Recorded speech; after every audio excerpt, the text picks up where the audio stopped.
7 ਪ੍ਰੀਖਿਆ।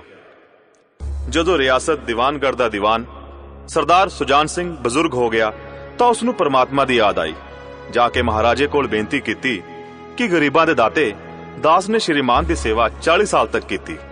ਹੁਣ ਮੇਰੀ ਉਮਰ ਵੀ ਢਲ ਗਈ ਹੈ ਤੇ ਰਾਜਕਾਜ ਸੰਭਾਲਣ ਦੀ ਸ਼ਕਤੀ ਵੀ ਨਹੀਂ ਰਹੀ। ਕਿਤੇ ਭੁੱਲ ਚੁੱਕ ਹੋ ਗਈ ਤਾਂ ਬੁਢਾਪੇ ਵਿੱਚ ਦਾਗ ਲੱਗ ਜਾਊ, ਸਾਰੀ ਜ਼ਿੰਦਗੀ ਦੀ ਨੇਕ ਨਾਮੀ ਮਿੱਟੀ ਵਿੱਚ ਮਿਲ ਜਾਊ। ਰਾਜਾ ਸਾਹਿਬ ਆਪਣੇ ਅਨੁਭਵੀ ਨੀਤੀਵਾਨ ਦੀਵਾਨ ਦਾ ਬੜਾ ਆਦਰ ਕਰਦੇ ਸਨ। ਬੜਾ ਸਮਝਾਇਆ, ਪਰ ਜਦੋਂ ਦੀਵਾਨ ਸਾਹਿਬ ਨਾ ਮੰਨੇ ਤਾਂ ਹਾਰ ਕੇ ਉਸ ਦੀ ਪ੍ਰਾਰਥਨਾ ਮੰਨ ਲਈ, ਪਰ ਸ਼ਰਤ ਇਹ ਲਾ ਦਿੱਤੀ ਕਿ ਰਿਆਸਤ ਲਈ ਨਵਾਂ ਦੀਵਾਨ ਤੁਹਾਨੂੰ ਹੀ ਲੱਭਣਾ ਪਵੇਗਾ। ਦੂਜੇ ਦਿਨ ਦੇਸ਼ ਦੀਆਂ ਪ੍ਰਸਿੱਧ ਅਖਬਾਰਾਂ ਵਿੱਚ ਵਿਗਿਆਪਨ ਨਿਕਲਿਆ ਕਿ ਦੀਵਾਨਗੜ੍ਹ ਲਈ ਇੱਕ ਯੋਗ ਦੀਵਾਨ ਦੀ ਜ਼ਰੂਰਤ ਹੈ। ਜਿਹੜਾ ਸੱਜਣ ਆਪਣੇ ਆਪ ਨੂੰ ਇਸ ਪਦਵੀ ਦੇ ਯੋਗ ਸਮਝੇ ਉਹ ਵਰਤਮਾਨ ਸਰਦਾਰ ਸੁਜਾਨ ਸਿੰਘ ਦੀ ਸੇਵਾ ਵਿੱਚ ਹਾਜ਼ਰ ਹੋਵੇ। ਇਹ ਜ਼ਰੂਰੀ ਨਹੀਂ ਹੈ ਕਿ ਉਹ ਗ੍ਰੈਜੂਏਟ ਹੋਵੇ, ਪਰ ਸਿਹਤਮੰਦ ਹੋਣਾ ਜ਼ਰੂਰੀ ਹੈ। ਕਮਜ਼ੋਰ ਬੰਦੇ ਨੂੰ ਇੱਥੋਂ ਤੱਕ ਆਉਣ ਦਾ ਕਸ਼ਟ ਕਰਨ ਦੀ ਲੋੜ ਨਹੀਂ। 1 ਮਹੀਨੇ ਤੱਕ ਉਮੀਦਵਾਰਾਂ ਦੇ ਰਹਿਣ ਸਹਿਣ ਅਤੇ ਆਚਾਰ ਵਿਚਾਰ ਦੀ ਪਰਖ ਕੀਤੀ ਜਾਵੇਗੀ। ਜਿਹੜਾ ਉਮੀਦਵਾਰ ਇਸ ਪ੍ਰੀਖਿਆ ਵਿੱਚ ਖਰਾ ਉਤਰੇਗਾ ਉਹ ਇਸ ਉੱਚ ਪਦਵੀ ਤੇ ਸੁਸ਼ੋਭਿਤ ਹੋਵੇਗਾ। ਇਸ ਵਿਗਿਆਪਨ ਨੇ ਸਾਰੇ ਦੇਸ਼ ਵਿੱਚ ਤਹਿਲਕਾ ਮਚਾ ਦਿੱਤਾ। ਅਜਿਹੀ ਉੱਚੀ ਪਦਵੀ ਤੇ ਕਿਸੇ ਪ੍ਰਕਾਰ ਦੀ ਬੰਦਸ਼ ਨਹੀਂ ਸੀ, ਕੇਵਲ ਕਰਮਾਂ ਦਾ ਖੇਡ ਸੀ। ਸੈਂਕੜੇ ਆਦਮੀ ਆਪਣੀ ਆਪਣੀ ਕਿਸਮਤ ਪਰਖਣ ਲਈ ਚੱਲ ਪਏ। ਦੀਵਾਨਗੜ੍ਹ ਵਿੱਚ ਨਵੇਂ-ਨਵੇਂ ਅਤੇ ਰੰਗ-ਬਿਰੰਗੇ ਮਨੁੱਖ ਦਿਖਾਈ ਦੇਣ ਲੱਗੇ। ਹਰ ਰੇਲ ਗੱਡੀ ਤੋਂ ਉਮੀਦਵਾਰਾਂ ਦਾ ਇੱਕ ਮੇਲਾ ਜਿਹਾ ਉਤਰਦਾ। ਕੋਈ ਪੰਜਾਬ ਤੋਂ ਆਉਂਦਾ, ਕੋਈ ਮਦਰਾਸ ਤੋਂ, ਕੋਈ ਨਵੇਂ ਫੈਸ਼ਨ ਦਾ ਪ੍ਰੇਮੀ, ਕੋਈ ਪੁਰਾਣੀ ਸਾਦਗੀ ਤੇ ਮਿਟਿਆ ਹੋਇਆ। ਪੰਡਤਾਂ ਤੇ ਮੌਲਵੀਆਂ ਨੂੰ ਵੀ ਆਪਣੇ ਆਪਣੇ ਭਾਗ ਪਰਖਣ ਦਾ ਮੌਕਾ ਮਿਲਿਆ। ਕਈ ਵਿਚਾਰੇ ਸਰਟੀਫਿਕੇਟ ਦੇ ਨਾਂ ਤੇ ਰੋਂਦੇ ਸਨ। ਇੱਥੇ ਉਸ ਦੀ ਕੋਈ ਲੋੜ ਨਹੀਂ ਸੀ। ਰੰਗੀਨ ਪਰਨੇ, ਚੋਗੇ ਅਤੇ ਵੱਖ-ਵੱਖ ਤਰ੍ਹਾਂ ਦੀਆਂ ਅਚਕਨਾਂ ਤੇ ਟੋਪੀਆਂ ਦੀਵਾਨਗੜ੍ਹ ਵਿੱਚ ਆਪਣੀ ਚਮਕ ਦਮਕ ਦਿਖਾਉਣ ਲੱਗੀਆਂ। ਪਰ ਸਭ ਤੋਂ ਵੱਧ ਗਿਣਤੀ ਗ੍ਰੈਜੂਏਟਾਂ ਦੀ ਸੀ, ਕਿਉਂਕਿ ਸਰਟੀਫਿਕੇਟ ਦਾ ਝੰਜਟ ਨਾ ਹੋਣ ਕਰਕੇ ਵੀ ਸਰਟੀਫਿਕੇਟ ਨਾਲ ਪਰਦਾ ਤਾਂ ਟਕਿਆ ਰਹਿੰਦਾ ਹੈ। ਸਰਦਾਰ ਸੁਜਾਨ ਸਿੰਘ ਨੇ ਇਹਨਾਂ ਦੇ ਆਦਰ ਸਤਿਕਾਰ ਲਈ ਬੜਾ ਵਧੀਆ ਪ੍ਰਬੰਧ ਕਰ ਦਿੱਤਾ ਸੀ। ਲੋਕ ਆਪਣੇ ਆਪਣੇ ਕਮਰਿਆਂ ਵਿੱਚ ਬੈਠੇ ਹੋਏ ਰੋਜ਼ੇਦਾਰ ਮੁਸਲਮਾਨਾਂ ਵਾਂਗ ਮਹੀਨੇ ਦੇ ਦਿਨ ਗਿਣ ਰਹੇ ਸਨ। ਹਰ ਉਮੀਦਵਾਰ ਆਪਣੇ ਜੀਵਨ ਨੂੰ ਆਪਣੀ ਬੁੱਧੀ ਮੁਤਾਬਕ ਵਧੀਆ ਦਿਖਾਉਣ ਦੀ ਕੋਸ਼ਿਸ਼ ਕਰ ਰਿਹਾ ਸੀ। ਜਿਹੜੇ ਮਿਸਟਰ ਸਵੇਰ ਦੇ 9 ਵਜੇ ਤੱਕ ਸੌਂਦੇ ਸਨ, ਅੱਜਕੱਲ ਉਹ ਬਗੀਚੇ ਵਿੱਚ ਟਹਿਲਦੇ ਚੜ੍ਹਦੇ ਸੂਰਜ ਦੇ ਦਰਸ਼ਨ ਕਰਦੇ ਸਨ। ਜਿਨ੍ਹਾਂ ਨੂੰ ਹੁੱਕਾ ਪੀਣ ਦੀ ਆਦਤ ਸੀ, ਅੱਜਕੱਲ ਕਾਫੀ ਰਾਤ ਗਏ ਦਰਵਾਜ਼ਾ ਬੰਦ ਕਰਕੇ ਸਿਗਾਰ ਪੀਂਦੇ ਸਨ। ਮਿਸਟਰ ਜ ਨੇ ਆਪਣੇ ਘਰਾਂ ਵਿੱਚ ਨੌਕਰਾਂ ਦੇ ਨੱਕ ਵਿੱਚ ਦੰਭ ਕੀਤਾ ਹੋਇਆ ਸੀ, ਪਰ ਇਹ ਸੱਜਣ ਅੱਜਕੱਲ ਤੁਸੀਂ ਅਤੇ ਜਨਾਬ ਕਹੇ ਬਗੈਰ ਗੱਲ ਨਹੀਂ ਸਨ ਕਰਦੇ। ਨਾਸਤਿਕ ਸੀ, ਹੱਕ ਸਲੇ ਦਾ ਉਪਾਸ਼ਕ, ਪਰ ਅੱਜਕੱਲ ਉਹਨਾਂ ਦੀ ਧਰਮ ਪ੍ਰਤੀ ਨਿਸ਼ਠਾ ਦੇਖ ਕੇ ਪੁਜਾਰੀ ਨੂੰ ਆਪਣੀ ਨੌਕਰੀ ਤੋਂ ਹਟਾਏ ਜਾਣ ਦਾ ਡਰ ਲੱਗਣ ਲੱਗ ਪਿਆ ਸੀ। ਮਿਸਟਰ ਲੋ ਨੂੰ ਕਿਤਾਬਾਂ ਨਾਲ ਨਫ਼ਰਤ ਸੀ, ਪਰ ਅੱਜਕੱਲ ਉਹ ਵੱਡੇ ਵੱਡੇ ਗ੍ਰੰਥ ਦੇਖਣ ਪੜ੍ਹਨ ਵਿੱਚ ਰੁੱਝੇ ਰਹਿੰਦੇ। ਜਿਸ ਨਾਲ ਗੱਲ ਹੁੰਦੀ ਉਹ ਨਿਮਰਤਾ ਤੇ ਸਦਾਚਾਰ ਦਾ ਦੇਵਤਾ ਬਣ ਜਾਂਦਾ। ਸ਼ਰਮਾ ਜੀ ਪਹਿਰ ਰਾਤ ਤੋਂ ਹੀ ਵੇਦ ਮੰਤਰ ਪੜ੍ਹਨ ਲੱਗਦੇ ਅਤੇ ਮੌਲਵੀ ਜੀ ਨਮਾਜ਼ ਤੋਂ ਬਿਨਾਂ ਕੋਈ ਕੰਮ ਨਾ ਕਰਦੇ। ਲੋਕ ਸਮਝਦੇ ਸਨ ਕਿ 1 ਮਹੀਨੇ ਦਾ ਝੰਜਟ ਹੈ, ਕਿਸੇ ਤਰ੍ਹਾਂ ਕੱਟ ਲਓ। ਜੇ ਕਿਤੇ ਕੰਮ ਬਣ ਗਿਆ ਤਾਂ ਕੌਣ ਪੁੱਛਦਾ ਹੈ। ਪਰ ਲੋਕਾਂ ਨੂੰ ਉਹ ਬਜ਼ੁਰਗ ਜੋਹਰੀ ਲੁੱਕ ਕੇ ਦੇਖ ਰਿਹਾ ਸੀ ਕਿ ਇਹਨਾਂ ਬਗਲਿਆਂ ਵਿੱਚ ਹੰਸ ਕਿੱਥੇ ਲੁਕਿਆ ਹੋਇਆ ਹੈ। ਇੱਕ ਦਿਨ ਨਵੇਂ ਫੈਸ਼ਨ ਵਾਲਿਆਂ ਨੂੰ ਸੁਝਿਆ ਕਿ ਆਪਸ ਵਿੱਚ ਹਾਕੀ ਖੇਡੀ ਜਾਵੇ। ਇਹ ਯੋਜਨਾ ਹਾਕੀ ਦੇ ਹੰਡੇ ਹੋਏ ਖਿਡਾਰੀਆਂ ਨੇ ਸੁਝਾਈ। ਇਹ ਵੀ ਤਾਂ ਆਖਰ ਇੱਕ ਪੜ੍ਹਾਈ ਹੈ, ਇਸ ਨੂੰ ਕਿਉਂ ਲੁਕਾ ਕੇ ਰੱਖੀਏ। ਹੋ ਸਕਦਾ ਹੈ ਕੁਝ ਹੱਥਾਂ ਦੀ ਸਫਾਈ ਹੀ ਕੰਮ ਕਰ ਜਾਏ। ਚਲੋ ਤੈਅ ਹੋ ਗਿਆ, ਫੀਲਡ ਬਣ ਗਿਆ, ਖੇਡ ਸ਼ੁਰੂ ਹੋ ਗਈ ਤੇ ਗੇਂਦ ਇੱਧਰ ਉੱਧਰ ਰੁੜਨ ਲੱਗੀ। ਰਿਆਸਤ ਦੀਵਾਨਗੜ੍ਹ ਵਿੱਚ ਇਹ ਖੇਡ ਬਿਲਕੁਲ ਨਵੀਂ ਸੀ। ਪੜ੍ਹੇ ਲਿਖੇ ਭਲੇ ਮਾਨਸ ਲੋਕ ਸ਼ਤਰੰਜ ਤੇ ਤਾਸ਼ ਵਰਗੀਆਂ ਗੰਭੀਰ ਖੇਡਾਂ ਖੇਡਦੇ ਸਨ। ਭੱਜ ਦੌੜ ਬੱਚਿਆਂ ਦੀ ਖੇਡ ਸਮਝੀ ਜਾਂਦੀ ਸੀ। ਖੇਡ ਬੜੇ ਉਤਸ਼ਾਹ ਨਾਲ ਚੱਲ ਰਹੀ ਸੀ। ਧਾਵਾ ਕਰਨ ਵਾਲੇ ਲੋਕ ਜਦੋਂ ਤੇਜ਼ੀ ਨਾਲ ਦੌੜਦੇ ਤਾਂ ਲੱਗਦਾ ਕਿ ਕੋਈ ਲਹਿਰ ਵੱਧਦੀ ਜਾ ਰਹੀ ਹੈ, ਪਰ ਦੂਜੇ ਪਾਸਿਓਂ ਖਿਡਾਰੀ ਇਸ ਵੱਧਦੀ ਹੋਈ ਲਹਿਰ ਨੂੰ ਇਸ ਤਰ੍ਹਾਂ ਰੋਕ ਲੈਂਦੇ ਸਨ ਜਿਵੇਂ ਕੋਈ ਲੋਹੇ ਦੀ ਦੀਵਾਰ ਹੋਵੇ। ਸ਼ਾਮ ਤੱਕ ਇਹੋ ਰੌਣਕ ਰਹੀ। ਲੋਕ ਪਸੀਨੋ ਪਸੀਨੀ ਹੋ ਗਏ। ਖੂਨ ਦੀ ਗਰਮੀ ਅੱਖਾਂ ਉੱਤੇ ਚਿਹਰਿਆਂ ਤੋਂ ਝਲਕ ਰਹੀ ਸੀ।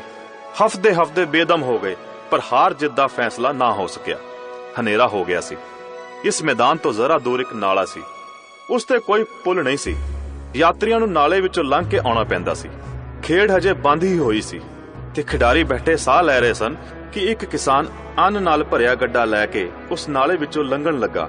ਪਰ ਕੁਝ ਤਾਂ ਨਾਲੇ ਵਿੱਚ ਚਿੱਕੜ ਸੀ ਅਤੇ ਕੁਝ ਉਸ ਦੀ ਚੜ੍ਹਾਈ ਇੰਨੀ ਉੱਚੀ ਸੀ ਕਿ ਗੱਡਾ ਉੱਪਰ ਨਹੀਂ ਸੀ ਚੜ ਸਕਦਾ। ਉਹ ਕਦੇ ਬਲਦਾਂ ਨੂੰ ਲਲਕਾਰਦਾ, ਕਦੇ ਪਹੀਆਂ ਨੂੰ ਹੱਥ ਨਾਲ ਧੱਕਦਾ, ਪਰ ਭਾਰ ਵੱਧ ਸੀ ਤੇ ਬਲਦ ਕਮਜ਼ੋਰ। ਗੱਡਾ ਉੱਤੇ ਨਾ ਚੜਦਾ ਤੇ ਜੇ ਥੋੜਾ ਚੜਦਾ ਤਾਂ ਫਿਰ ਥੱਲੇ ਖਿਸਕ ਜਾਂਦਾ। ਕਿਸਾਨ ਵਾਰ-ਵਾਰ ਜ਼ੋਰ ਲਾਉਂਦਾ ਤੇ ਵਾਰ-ਵਾਰ ਖਿੱਚ ਕੇ ਬਲਦਾਂ ਨੂੰ ਮਾਰਦਾ, ਪਰ ਗੱਡਾ ਉੱਪਰ ਚੜਨ ਦਾ ਨਾਂ ਨਾ ਲੈਂਦਾ। ਵਿਚਾਰੇ ਨੇ ਇੱਧਰ-ਉੱਧਰ ਨਿਰਾਸ਼ ਹੋ ਕੇ ਵੇਖਿਆ, ਪਰ ਉੱਥੇ ਕੋਈ ਸਹਾਇਕ ਨਜ਼ਰ ਨਾ ਆਇਆ। ਗੱਡਾ ਇਕੱਲਾ ਛੱਡ ਕੇ ਕਿਤੇ ਜਾ ਵੀ ਨਹੀਂ ਸੀ ਸਕਦਾ। ਉਹ ਬੜੀ ਔਕੜ ਵਿੱਚ ਫਸਿਆ ਹੋਇਆ ਸੀ। ਇਸ ਸਮੇਂ ਦੌਰਾਨ ਖਿਡਾਰੀ ਹਾਕਿਆਂ ਲੈ ਕੇ ਘੁੰਮਦੇ-ਘੁੰਮਦੇ ਉਧਰੋਂ ਨਿਕਲੇ। ਕਿਸਾਨ ਨੇ ਉਹਨਾਂ ਵੱਲ ਮੁੜ ਕੇ ਸਹਿਮੀਆਂ ਹੋਈਆਂ ਅੱਖਾਂ ਨਾਲ ਦੇਖਿਆ, ਪਰ ਕਿਸੇ ਤੋਂ ਮਦਦ ਮੰਗਣ ਦਾ ਸਾਹਸ ਨਾ ਹੋਇਆ। ਖਿਡਾਰੀਆਂ ਨੇ ਵੀ ਉਸ ਨੂੰ ਦੇਖਿਆ, ਪਰ ਬੰਦ ਅੱਖਾਂ ਨਾਲ। ਉਹਨਾਂ ਵਿੱਚ ਦਰਦ ਨਹੀਂ ਸੀ, ਉਹਨਾਂ ਵਿੱਚ ਸਵਾਰਥ ਸੀ। ਉਦਾਰਤਾ ਤੇ ਪਿਆਰ ਦਾ ਨਾਂ ਨਹੀਂ ਸੀ। ਪਰ ਉਸ ਸਮੂਹ ਵਿੱਚ ਇੱਕ ਅਜਿਹਾ ਵਿਅਕਤੀ ਵੀ ਸੀ ਜਿਸ ਦੇ ਦਿਲ ਵਿੱਚ ਦਇਆ ਸੀ ਅਤੇ ਸਾਹਸ ਸੀ। ਅੱਜ ਹਾਕੀ ਖੇਡਦੇ ਹੋਏ ਉਸ ਦੇ ਪੈਰਾਂ ਤੇ ਸੱਟ ਲੱਗ ਗਈ ਸੀ। ਲੰਗੜਾਉਂਦਾ ਹੋਇਆ ਹੌਲੀ-ਹੌਲੀ ਆ ਰਿਹਾ ਸੀ। ਅਚਾਨਕ ਉਸ ਦੀ ਨਿਗਾਹ ਗੱਡੇ ਤੇ ਪਈ। ਉਸ ਨੂੰ ਕਿਸਾਨ ਦੀ ਸੂਰਤ ਦੇਖ ਕੇ ਸਭ ਕੁਝ ਪਤਾ ਚੱਲ ਗਿਆ। ਡੰਡਾ ਇੱਕ ਕਿਨਾਰੇ ਰੱਖ ਦਿੱਤਾ, ਕੋਟ ਉਤਾਰ ਦਿੱਤਾ ਅਤੇ ਕਿਸਾਨ ਕੋਲ ਜਾ ਕੇ ਬੋਲਿਆ, ਮੈਂ ਤੇਰਾ ਗੱਡਾ ਕੱਢ ਦੇਵਾਂ? ਕਿਸਾਨ ਨੇ ਦੇਖਿਆ ਇੱਕ ਗਠੀਲੇ ਸਰੀਰ ਵਾਲਾ ਵਿਅਕਤੀ ਉਹਦੇ ਸਾਹਮਣੇ ਖੜਾ ਹੈ। ਝੁੱਕ ਕੇ ਬੋਲਿਆ, ਹਜ਼ੂਰ, ਮੈਂ ਤੁਹਾਨੂੰ ਕਿਵੇਂ ਕਹਾਂ? ਨੌਜਵਾਨ ਬੋਲਿਆ, ਲੱਗਦਾ ਹੈ ਤੁਸੀਂ ਇੱਥੇ ਬੜੀ ਦੇਰ ਤੋਂ ਖੜੇ ਹੋ। ਅੱਛਾ, ਤੁਸੀਂ ਗੱਡੇ ਤੇ ਚੜ ਕੇ ਬਲਦਾਂ ਨੂੰ ਸਾਧੋ, ਮੈਂ ਪਹੀਆਂ ਨੂੰ ਧੱਕਦਾ ਹਾਂ। ਹੁਣੇ ਗੱਡਾ ਉੱਤੇ ਚੜ ਜਾਓ। ਕਿਸਾਨ ਗੱਡੇ ਤੇ ਜਾ ਬੈਠਾ। ਨੌਜਵਾਨ ਨੇ ਪਹੀਆਂ ਨੂੰ ਧੱਕਾ ਮਾਰਿਆ। ਚਿੱਕੜ ਬਹੁਤ ਸੀ। ਉਹ ਗੋਡਿਆਂ ਤੱਕ ਜ਼ਮੀਨ ਵਿੱਚ ਧਸ ਗਿਆ, ਪਰ ਹਿੰਮਤ ਨਾ ਹਾਰੀ। ਉਸਨੇ ਫਿਰ ਜ਼ੋਰ ਲਾਇਆ। ਉਧਰ ਕਿਸਾਨ ਨੇ ਬਲਦਾਂ ਨੂੰ ਲਲਕਾਰਿਆ। ਬਲਦਾਂ ਨੂੰ ਸਹਾਰਾ ਮਿਲਿਆ, ਜੋਸ਼ ਮਿਲਿਆ। ਉਹਨਾਂ ਨੇ ਮੋਢੇ ਝੁਕਾ ਕੇ ਇੱਕ ਵਾਰ ਜ਼ੋਰ ਲਾਇਆ ਤਾਂ ਗੱਡਾ ਨਾਲੇ ਦੇ ਉੱਪਰ ਸੀ। ਕਿਸਾਨ ਨੌਜਵਾਨ ਦੇ ਸਾਹਮਣੇ ਹੱਥ ਜੋੜ ਕੇ ਖੜਾ ਹੋ ਗਿਆ। ਬੋਲਿਆ, ਮਹਾਰਾਜ, ਤੁਸੀਂ ਅੱਜ ਮੈਨੂੰ ਬਾਹਰ ਕੱਢ ਲਿਆ, ਨਹੀਂ ਤਾਂ ਸਾਰੀ ਰਾਤ ਮੈਨੂੰ ਇੱਥੇ ਬੈਠਣਾ ਪੈਂਦਾ। ਨੌਜਵਾਨ ਹੱਸ ਕੇ ਬੋਲਿਆ, ਹੁਣ ਮੈਨੂੰ ਕੁਝ ਇਨਾਮ ਦਵੋਗੇ? ਕਿਸਾਨ ਨੇ ਗੰਭੀਰ ਹੋ ਕੇ ਕਿਹਾ, ਭਗਵਾਨ ਨੇ ਚਾਹਿਆ ਤਾਂ ਦੀਵਾਨੀ ਤੈਨੂੰ ਹੀ ਮਿਲੇਗੀ। ਨੌਜਵਾਨ ਨੇ ਕਿਸਾਨ ਵੱਲ ਗੌਰ ਨਾਲ ਵੇਖਿਆ। ਉਸ ਦੇ ਮਨ ਵਿੱਚ ਇੱਕ ਸ਼ੱਕ ਪੈਦਾ ਹੋਇਆ ਕਿ ਇਹ ਸੁਜਾਨ ਸਿੰਘ ਤਾਂ ਨਹੀਂ। ਆਵਾਜ਼ ਮਿਲਦੀ ਹੈ, ਚਿਹਰਾ ਮੋਹਰਾ ਉਹੀ।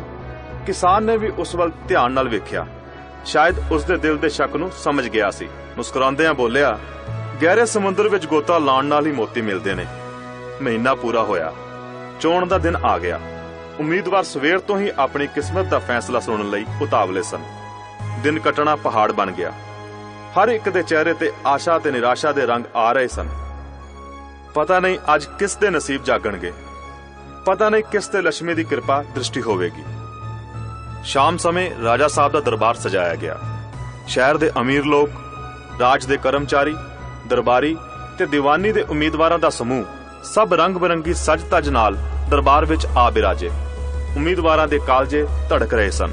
ਜਦੋਂ ਸਰਦਾਰ ਸੁਜਾਨ ਸਿੰਘ ਨੇ ਖੜੇ ਹੋ ਕੇ ਕਿਹਾ, ਮੇਰੇ ਦੀਵਾਨੀ ਦੇ ਉਮੀਦਵਾਰ ਸਜਣੋ, ਮੈਂ ਤੁਹਾਨੂੰ ਜੋ ਕਸ਼ਟ ਦਿੱਤਾ ਹੈ ਉਸ ਲਈ ਮੈਨੂੰ ਮਾਫ ਕਰਨਾ। ਇਸ ਪਦ ਲਈ ਅਜਿਹੇ ਵਿਅਕਤੀ ਦੀ ਲੋੜ ਸੀ ਜਿਸ ਦੇ ਦਿਲ ਵਿੱਚ ਦਇਆ ਹੋਵੇ ਤੇ ਨਾਲ ਨਾਲ ਆਤਮ ਬਲ। ਦਿਲ ਉਹ ਜੋ ਉਦਾਰ ਹੋਵੇ, ਆਤਮ ਬਲ ਉਹ ਜਿਹੜਾ ਮੁਸੀਬਤ ਦਾ ਬਹਾਦਰੀ ਨਾਲ ਸਾਹਮਣਾ ਕਰੇ। ਅਤੇ ਰਿਆਸਤ ਦੇ ਭਾਗਾਂ ਨੂੰ ਸਾਨੂੰ ਅਜਿਹਾ ਵਿਅਕਤੀ ਮਿਲ ਗਿਆ ਹੈ। ਅਜਿਹੇ ਗੁਣਾਂ ਵਾਲੇ ਵਿਅਕਤੀ ਸੰਸਾਰ ਵਿੱਚ ਘੱਟ ਹੁੰਦੇ ਹਨ, ਅਤੇ ਜਿਹੜੇ ਹਨ ਉਹ ਜਸ ਅਤੇ ਮਾਣ ਦੇ ਸਿਖਰ ਤੇ ਬੈਠੇ ਹਨ। ਉਹਨਾਂ ਤੱਕ ਸਾਡੀ ਪਹੁੰਚ ਨਹੀਂ। ਮੈਂ ਰਿਆਸਤ ਨੂੰ ਪੰਡਤ ਜਾਨਕੀ ਨਾਥ ਵਰਗਾ ਦੀਵਾਨ ਪਾਉਣ ਦੀ ਵਧਾਈ ਦਿੰਦਾ ਹਾਂ। ਸਰਦਾਰ ਸੁਜਾਨ ਸਿੰਘ ਨੇ ਫਿਰ ਕਿਹਾ, ਤੁਹਾਨੂੰ ਇਹ ਗੱਲ ਮੰਨਣ ਵਿੱਚ ਕੋਈ ਇਨਕਾਰ ਨਹੀਂ ਹੋਵੇਗਾ ਕਿ ਜਿਹੜਾ ਵਿਅਕਤੀ ਆਪ ਜ਼ਖਮੀ ਹੋ ਕੇ ਵੀ ਇੱਕ ਗਰੀਬ ਕਿਸਾਨ ਦਾ ਭਰਿਆ ਹੋਇਆ ਗੱਡਾ ਚਿੱਕੜ ਵਿੱਚੋਂ ਕੱਢ ਕੇ ਨਾਲੇ ਦੇ ਉੱਪਰ ਚੜਾ ਦੇਵੇ, ਉਸ ਦੇ ਦਿਲ ਵਿੱਚ ਸਾਹਸ, ਆਤਮ ਬਲ ਅਤੇ ਉਦਾਰਤਾ ਦਾ ਵਾਸ ਹੈ। ਅਜਿਹਾ ਆਦਮੀ ਗਰੀਬਾਂ ਨੂੰ ਕਦੇ ਨਹੀਂ ਸਤਾ ਸਕਦਾ। ਉਸ ਦਾ ਸੰਕਲਪ ਦ੍ਰਿੜ ਹੈ ਜੋ ਉਸ ਦੇ ਦਿਲ ਨੂੰ ਸਥਿਰ ਰੱਖੇਗਾ। ਉਹ ਚਾਹੇ ਧੋਖਾ ਖਾ ਜਾਵੇ, ਪਰ ਦਇਆ ਤੇ ਧਰਮ ਤੋਂ ਕਦੇ ਪਿੱਛੇ ਨਹੀਂ ਹਟੇਗਾ।